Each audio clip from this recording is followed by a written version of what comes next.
changed is the iPad for the iPhone. So it's a different product. It's a very good question, actually, you raised. So the question basically is the iPhone a different product platform to the iPad? This is something that's very, very clever with what Apple has done, because if you think about the history of this, it started with originally an iPod, which is a non-connected music device. Then it moved on to being the iPhone in the various generations.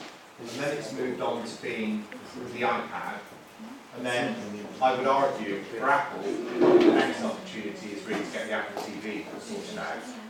So there's a natural evolution of these things, but once Apple got to here, and they actually have the fully capable iOS platform, they've effectively just moved the platform quietly along. So actually, to answer your question, in reality, the iPhone and the iPad are pretty much the same platform. There are very minor differences, and that's very clever, because the big investment that the users have made in the platform is learning how to use it. So once you learn how to use an iPhone, you can use an iPad. If you start with an iPad, you can use an iPhone.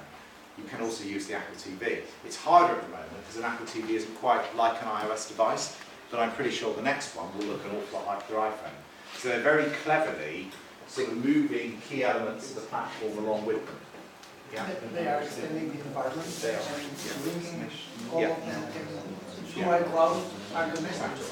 And then they're also moving features back onto Mac OS X. So it's evolutions of the same. It's the same platform, I'd argue. And what Apple would love to do would be to fully integrate the Mac OS X into that as well. It's an easier problem because a computer user is more sophisticated than a phone user.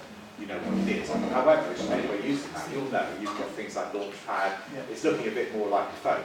It's annoying at times, but that's just the way life is. Yeah, it's a good question, but you see what's clever about it, you know, this is a big strategic question.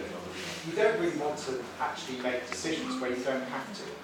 So what Apple did here was establish the concept of a linked ecosystem of apps. It was actually content, but the key innovation of the iPad was essentially the content ecosystem. That's what was critical for success. They were able to move that into an apps and content ecosystem on the iPhone. Yeah. And then, of course, they replicate exactly the same thing on here, and then on a similar part to do the same thing here. The point is, if they had made a change, what they would have then required was a lot of new decisions. So another important point for marketing is don't ask customers to make decisions where it's not necessary for them to do it. Very, very foolish. Because every time, you know, there's always going to be some percentage that won't like it and will do something else.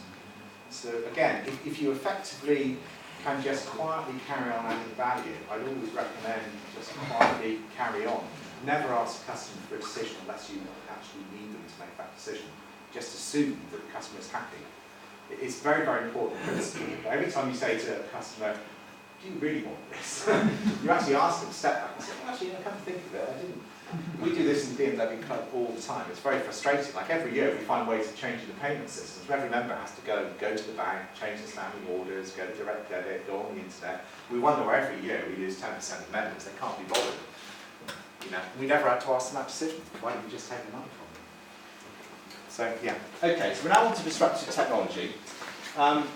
Very important concept. And it was originally invented by two professors at Harvard, Joseph Bauer and Clayton Christensen, who's the more well-known of the two now.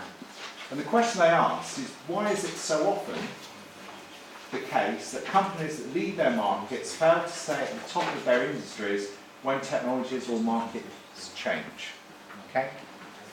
So, obvious examples, you know, BlackBerry, in recent times, you know, Nokia. Yeah, I mean, these people were it, weren't they? I remember BlackBerry. Motorola was yeah, I mean, it's terrible, isn't it, really? It's probably a good thing for the world that happens, but probably not good for the company. So anyway, these guys reckon they have the answer to that. And the answer they put forward in their book is because the new technology was or is what's called disruptive.